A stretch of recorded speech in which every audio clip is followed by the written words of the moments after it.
Hello, Marissa. Welcome to another preview episode of the Let's Be Real podcast. And today we're going to be previewing match day four against Liverpool at Anfield. And to discuss all of that with me today, I've got Kanishk. And before we dive into the whole UCL drama, let's just recap a bit with Kanishk about what happened against Valencia. How have you been, Kanishk, man? How was the game at the weekend? Hello. Nothing better than speaking about Real Madrid on a stressful Monday. Stressful start to the week, but I'm excited for the match. Look, man, I think our post-match reviews title just summed it up, didn't it? Battered the bats. And I think uh, a lot of people in the comments, that day when we did the preview for the Valencia match were coming at me. And, I'm being overconfident and I'm not taking Valencia seriously and all that. But like it was with all due respect again to Valencia and your friend who joined the other day, our friend, it was a walk in the park. I mean, very comprehensive performance, and I think this is what we were expecting to see from a Xabi Alonso team from the start of the season. It maybe took 5-6 games for us to find our footing and just express ourselves on the field, but I think we were everywhere. Intensity is there, the skills are there, the finishing is there, the team chemistry is there. I think the team is playing like a very confident team, and I don't think there's any apparent reason for us to worry about. Even Carreras, who was a bit here and there in the first few games, at least in the last 2-3 games, he's really proven himself. And just to cap that off with a wonder strike. Just one thing, yes, the Vinicius aspect still kind of disturbs me in the sense that Mbappe gave you the chance to score a goal. I mean, there was no reason why Mbappe should not have taken the penalty to complete his hat trick. He was being a very benevolent team member, giving the chance to Vinicius to gain some confidence, and then you go and fluff it like that. And we've seen this with Vinicius time and again. He's not been one of the best penalty takers that we have. So still, a few tweaks needed, but overall, I think a very enjoyable watching experience. Yeah, I couldn't agree more. I feel like that was a very, I think one of the most comprehensive games that we had. And honestly, as you said, like it was something that you were expecting to see for a while. And I think you've seen signs here and there, but like that was a game that was quite comprehensive. And of course, also that I was one of the people who also like were trying to tread the cautious line, when you were talking about Valencia in the preview. But yeah, you turned out to be, your comments turned out to be prophetic. And I want to say, like, let's not read too much into that because Valencia is 18th, but honestly, you can only play what's in front of you, right? So that's the thing. Like, I mean, we've struggled against teams for years and years, so it doesn't matter where they're ranked or whatever it is. So like, having that chance, rather having that performance was very interesting, honestly. And I really did appreciate, seeing such a complete performance from the team, honestly. So yeah, that's great. Collectively, I think this was the most enjoyable Real Madrid match in a very long time, where I have enjoyed watching the match without any stress of, will we concede, will we not, will we score, will we not. I think I've enjoyed the 90 minutes. And, a lot of the matches in the beginning of the season, I was not enjoying the first 45 minutes because the team was just not pressing with that intensity and, just not starting the match. And I said it in one of the previews that, we're not starting with that intensity which is required against the big teams. But at least in the past two matches, I think especially after the international break, I can see that the players are starting the match with a lot of intensity. So that was just lovely to see. Yeah, actually, I absolutely, that's true. Like it's there, and I think also like I think it's important given the lack of presence of Endrick to talk about the 15-minute, 13-minute cameo that he had. I felt he was very electric in that 13-minute span, and especially now considering that Mastantuono is injured with the whole groin injury that every forward in Spain seems to have for some weird reason. I don't know what did you mean like Endrick's short cameo? Endrick has always been electric. That's probably one of his USPs. He's always alive. Even last season, whatever cameo role he played in few of the matches, he almost always scored. So, he's just one of those players with whom on the pitch you don't know what to expect. He can either have a horrible game or at least he'll have a very good game. But what's for guaranteed, he'll entertain you. He comes from that Brazilian school of entertaining football, which is something that I really really liked. I've always liked about Hendrik as a player. And what was your second question, Farooq? Sorry, I think I did not hear you clearly there. Yeah, I was saying like now concerned like like we have Monster Antonio injured. Like, do you envision Alonso giving Hendrik a run in the team? Uh, I don't think so. I think we have Rodrigo for that position in the right wing, more experienced, comes with a lot more. And I mean, look, it's a hernia injury, so should not be something that's serious. I think it's pretty. It happens to some people at like certain point in their life. I don't think we need to read too much into it. But yeah, I'm also not looking to start Hendrik against Liverpool, where he has just featured for 15 odd minutes in one match, which we had already the result was known to everyone. So I think Liverpool we still go with maybe Arda Güler on the right because Bellingham is back. Boss, Bellingham is back in midfield and now. I mean, last three matches he scored 3 goals if I'm not wrong in each of the matches. He scored the Yeah. important goal in the Classico. Look, that's what Bellingham gives you, man. You don't see stats always with certain players. You see the impact. He may like his ball holding, his creativity, his cutting into spaces, his just playmaking abilities. I love it, man. I love the fact that Bellingham is back. So I think since Bellingham is back, and if Chouameni and Camavinga is working in midfield, that double pivot is working. I don't see why you don't play Arda Güler on the right. He can definitely, he has linked up with Mbappe time and again now, and I think that's what we need in attack. And let's go for a much sure-footed performance. And if and then you have Rodrigo on the bench as an option, or you can start Rodrigo. You never know with Xabi Alonso. But I think the team going in with a lot of confidence, a lot's riding on this match also. For if you remember, it's Trent's homecoming, and the Liverpool fans are Yeah. not gonna spare him. I have spoken to a few Liverpool fans. I mean, who are obviously not from Liverpool, but they're also like, the club is not going to spare him. I think it's going to be a huge test of his character as a professional more than anything else. It's just imagine you going back to your hometown and 80,000 people are booing you every time you touch the ball. It's going to be a sinking feeling. I cannot even imagine how it's going to feel. I don't want to imagine how it's going to feel. So that is, I think, a very big Yeah, talking just point.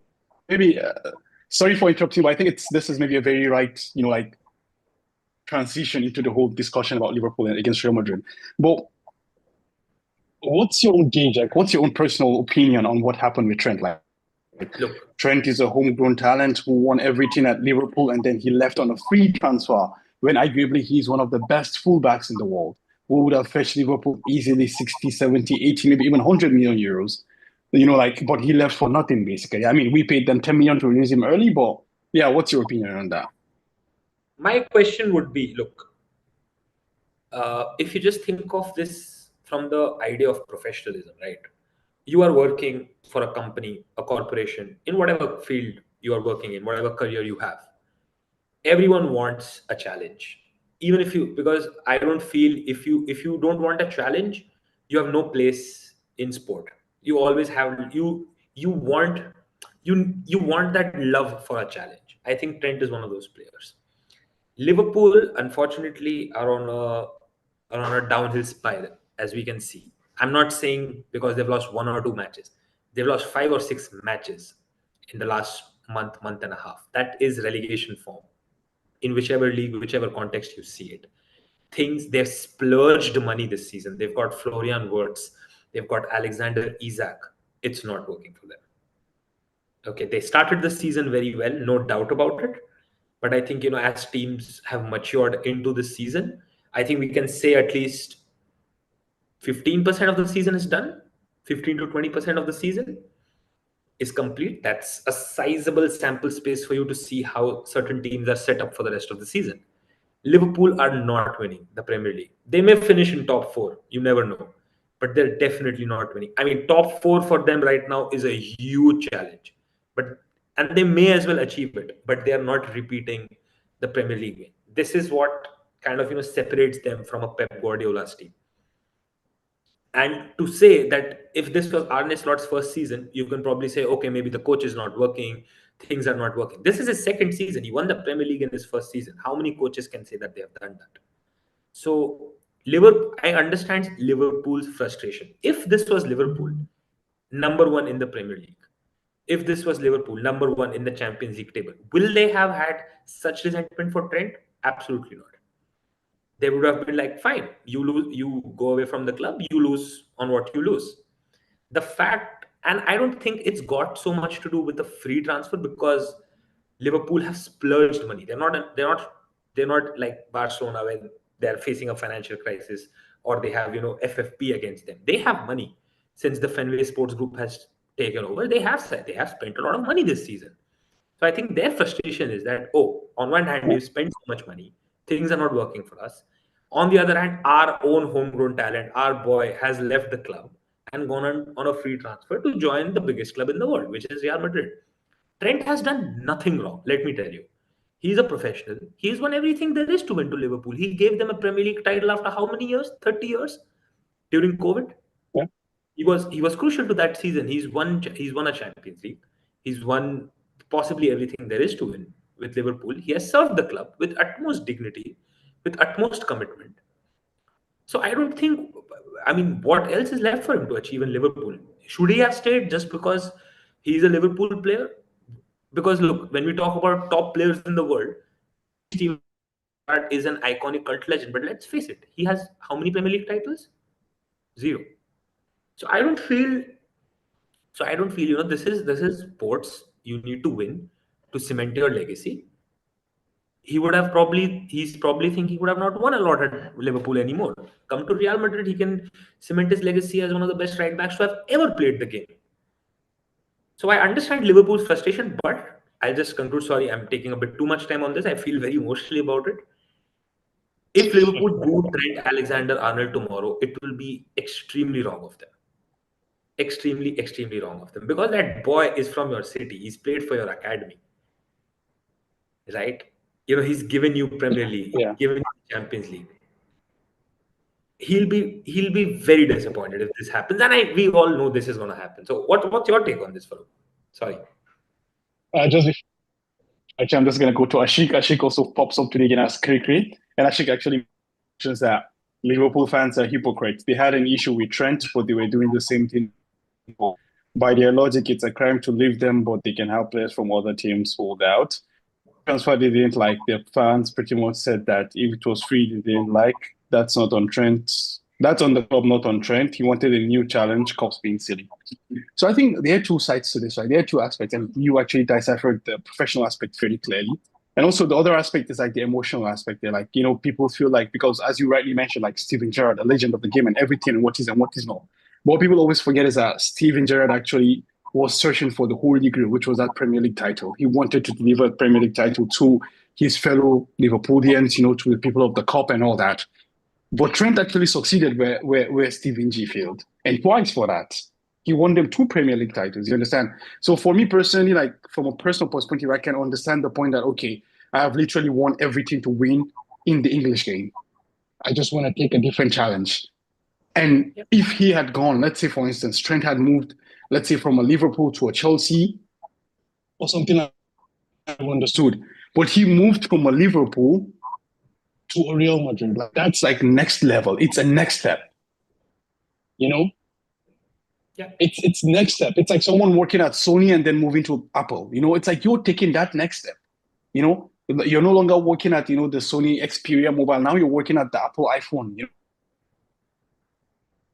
I think it's just only logical. But like when you look at from the emotional perspective, these, emotional attachments and all that, one of their own playing in the lineup, and you can see what all that is. But again, it's all about, football is a business, whether you like it or not. And as you rightly deciphered, like it's, you have to make decisions that will, affect you in the professionally in the long run, and that will be beneficial for you and for your career only, because eventually we know how things work in club football. I mean, when you want to talk about emotional attachment, let's not just forget what happened with Ansu Fati. Ansu Fati's number 10 was taken away from him while he was still at the club at Barcelona.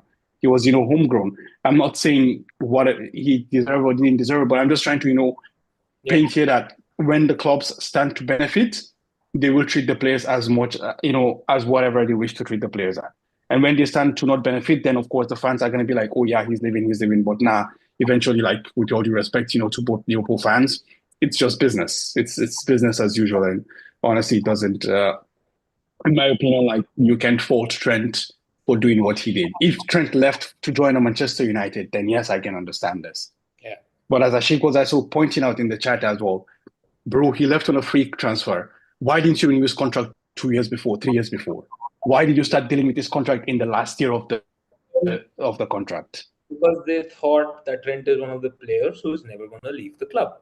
Because they were under the assumption he's too committed to the people of Liverpool, to the city of Liverpool. But at the end of the day, he's a professional. We all moved out of our houses, our comfort zones to do better in life. Why should it be different for a footballer?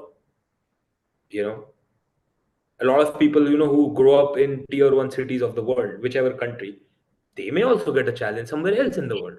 So they are going to, at the end of the day, you are a professional. Your skill is playing football. You get paid to play football. And why not do it for a better club? Real Madrid is a better club than Liverpool in all aspects. Great. Liverpool is one of the greatest clubs in the world. The legacy, with the history, with the trophies, with the fans, the support, and everything. 100% agreed. But you cannot come close to Real Madrid when it comes to that. And I'm not saying this because I'm a Real Madrid fan. I would have said this even if I was not a Real Madrid fan. I think the only club that can come close to Real Madrid in a conversation such as this would either be Barcelona or Manchester United. As simple as that. Or even Bayern Munich.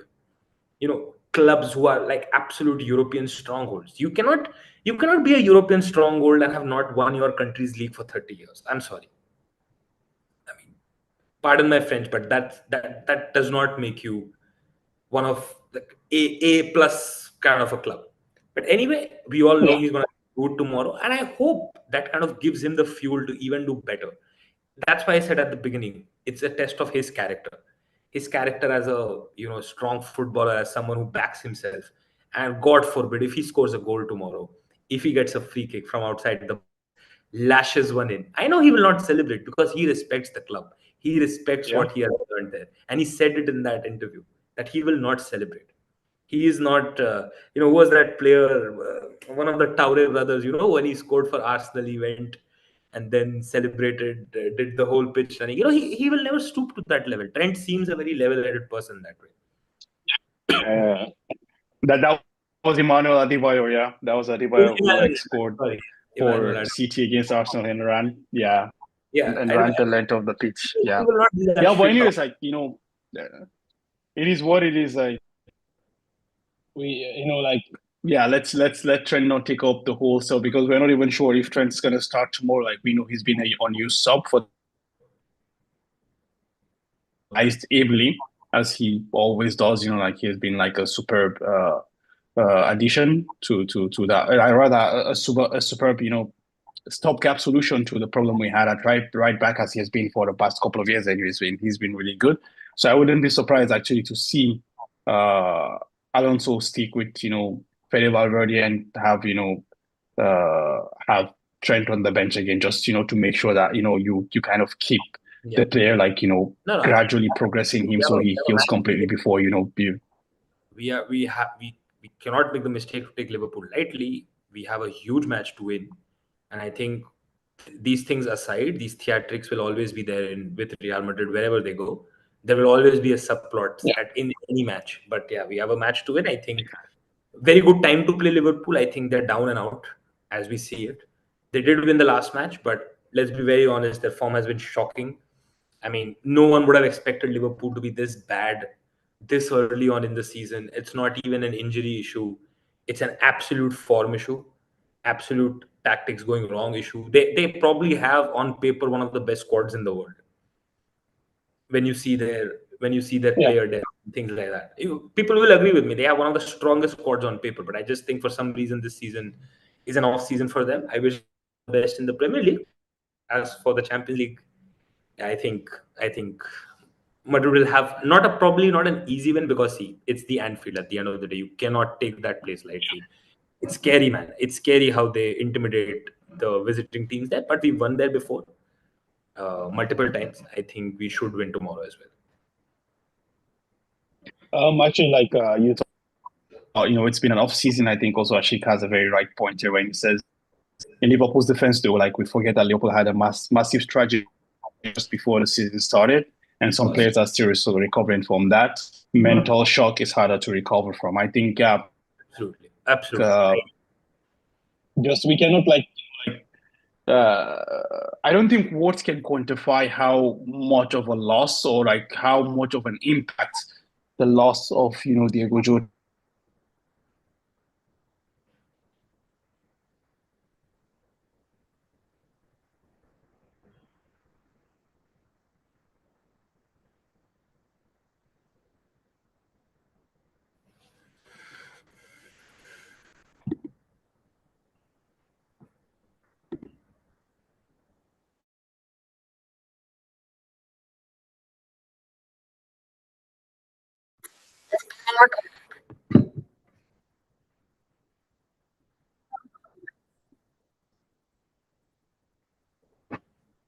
Bro, your internet.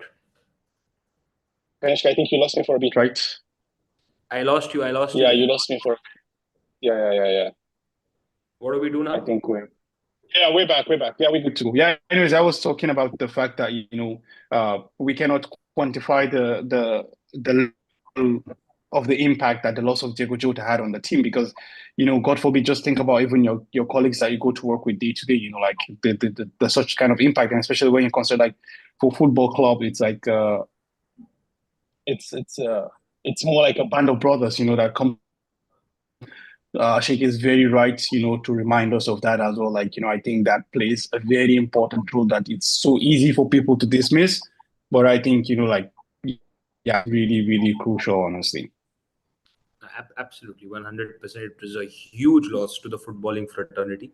I think, in these conversations, between, I like this club and you like that club, we often forget that at the end of the day, it's the whole of football is a family, it's a fraternity. And to lose one of your own in that manner is just shocking. And the way Liverpool handled it over the summer break, I think the way they handled the situation with Diogo Jota's family, the respect that they gave, and and you could just see the respect and the condolences that were pouring from all over the world. Every club, this was not a time.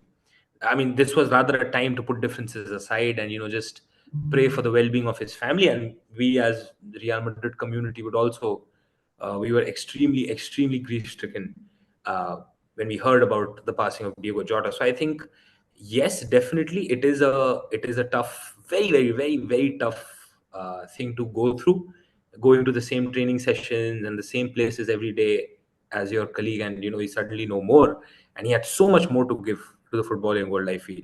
Don't you think, Farouk? Diogo Jota, I mean, I would have loved to see him play for Real Madrid. It was just one of those fantastic talents, and uh,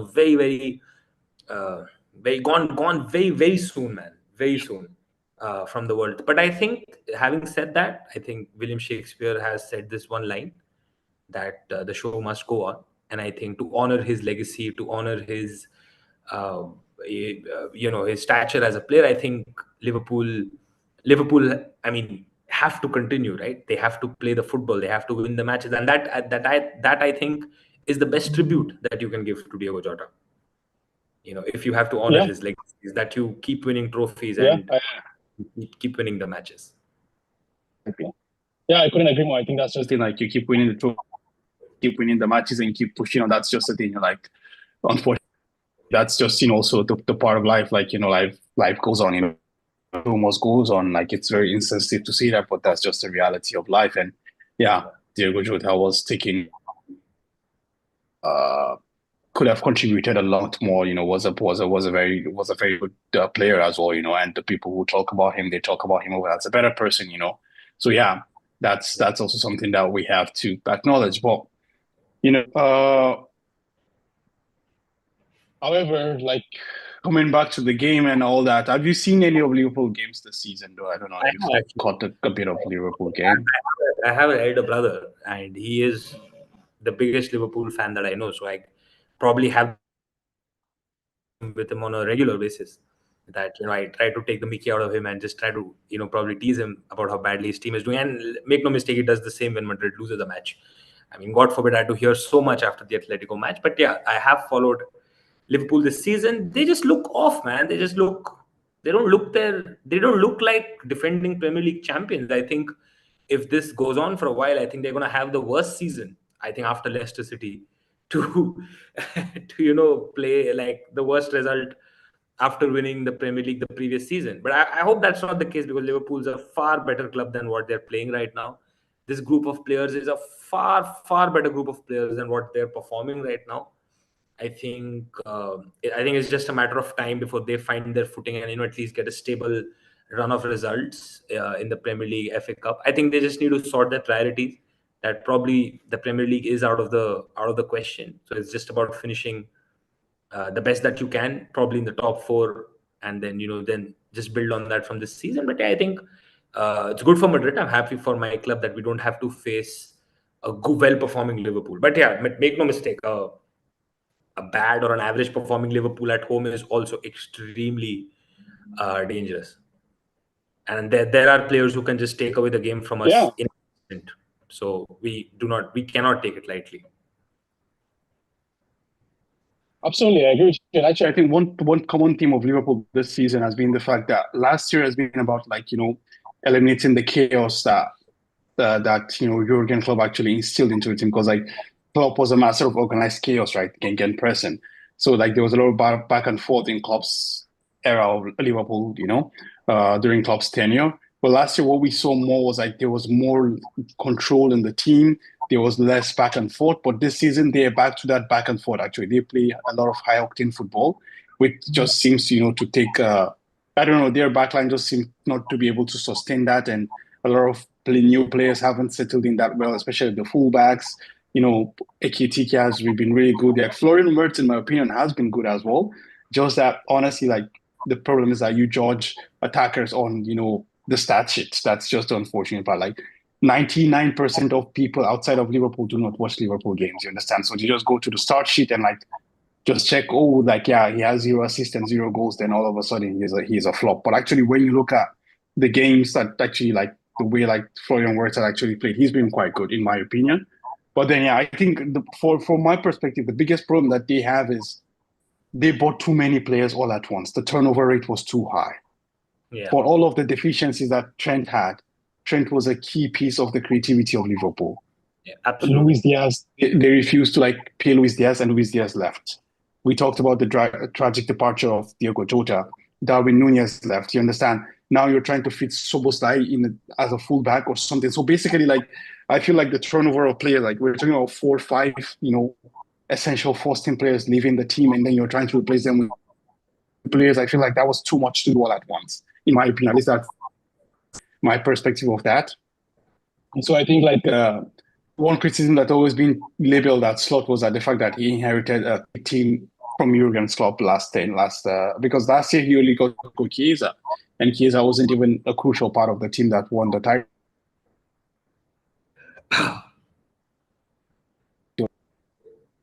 This is his first team that he's adding all these players and stuff like that. So it's going to take a bit of time for all of them to gel. And I'm not too sure if, he will be provided that time to gel all these players into that. And also, I just feel a player like Florian Wirtz, a player like Jeremy Frimpong, you buy them, but how do you fit them into what Liverpool is playing with a 4-3-3? Frimpong has never been that good defensively. He's more of an offensive replacement for Mo Salah or as a replacement for Trent Alexander-Arnold. So all of that begs the questions. And you talk about Conor Bradley, also he's very injury prone. Alisson also very injury prone, world-class goalkeeper on his day, but he's also very injury prone. And they got Mamashvili. Farooq, I think the network is stuck. And Milos Kerkez, one of the best fullbacks in the Premier League last year. Milos Kerkez as well is not been able to fit very well in the team yet so far. So network is a bit sketchy today. Oh, okay. All right. Yeah, you're coming and going every 5 seconds. So no, yeah, I did hear what you said. Agreed. This season the attrition has really not matched the hiring, as people say in corporate language. That a lot more people hired, very few people left, and left in very weird and unforeseen circumstances. So I think, yeah, it's a consequence of circumstance this year for Liverpool. I feel essentially a new front three, uh, barring Mo Salah, of course, who's I think for the first time in many years has shown signs of slowing down, because every season he was just getting better with age. But I think this season he's really shown signs that he's probably not the same player that he used to be, but still he's pretty lethal on his day. And I think, yeah, the point that you made with the goalkeeper, of course, Allison, I think best goalkeeper in the world on his day, to be very honest. But just is like extremely, extremely prone to injury. I know I'm just repeating what you said, but yeah, like kind of that makes sense. They don't have any stability or structure also right now to their game. Defensively, they're extremely prone to errors. They made some horrific defensive mistakes this season. I think the attack has also worked in bits and pieces, but I think, yeah, I think Madrid will definitely love to capitalize on this, and winning at Anfield so early on in the season, right after winning against Barcelona, uh, will be like, it will do a world of good for a lot of players. And I think these are the kind of matches that maybe in the larger context of the season, even if we lose this match, it's okay because we're doing well in the Champions League. But winning a match, I mean, matches which don't have a lot of consequence result wise, but matches which have extremely high consequence when it comes to your confidence and like your momentum for the rest of the season. I think tomorrow, I think it's day after tomorrow, right? Tuesday night. It's tomorrow. Yeah, tomorrow.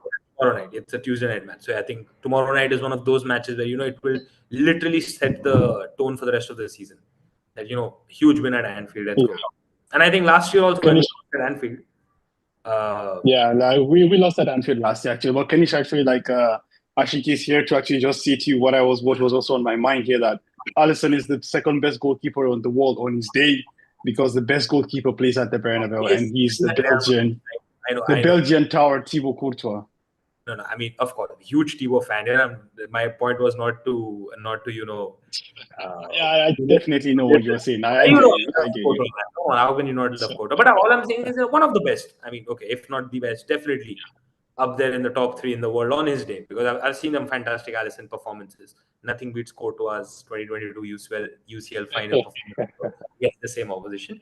But yeah, the point I was making is last year we lost at Anfield, and that kind of set the tone for the season. That, oh my god, like, yeah, it's a battering with that. So yeah, excited, man. Excited for tomorrow. I think it's going to be a good match. It's going to be a very open match with chances, I feel. Yeah, I think so as well. Ashik also he said, like, so in light of that, for the revenge season, what do you envision our lineup to look like for tomorrow? I think we're gonna have Thibaut Courtois in goal. I think we have again Fede Valverde as a right back, Carreras left back, Militao, Hoysen, I think. Yeah. What do you think about the midfield? Look, midfield, I think we can go with the Camavinga Tchouaméni partnership with Jude Bellingham up front in front of them. Okay. And Vinicius, Mbappe, and Arda Güler starting in attack. Rodrigo playing a role in the match eventually, maybe in the second half. We'll see. I just feel, since we've never got a full 11 prediction right, why not start Trent tomorrow, man? Let's see what he's made of. I mean, it's a huge opportunity for Trent if he gets that. Maybe play Valverde in place of Camavinga, and Valverde, Bellingham, and Tchouaméni, and maybe slot in Trent at right back, man. What better way to come back into form than at your home stadium with everyone booing you? And that's why I said it's a test for his character. So it would be very sad if he doesn't feature tomorrow, because I really want him to play against Liverpool.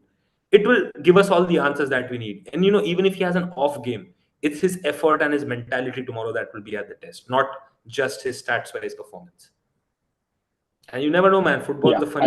I could not agree more. Yeah. Funny things happen in football. And I think actually, like, one thing we should also highlight here is, I think in the long run this might be quite important, because we know how the fans at the tend to react to certain bad performances. Let's not forget, even last season we had the booing of Tchouaméni as well, at the Bernabeu, and also towards the end of the season, also he was given a standing ovation as also. No, sorry, this season he has been given a standing ovation. Tchouaméni, that's how fickle, the fans of not let's not say fickle. Fickle maybe it's a very negative word, but like that's how pressurized. That's how demanding it is to play for Real Madrid.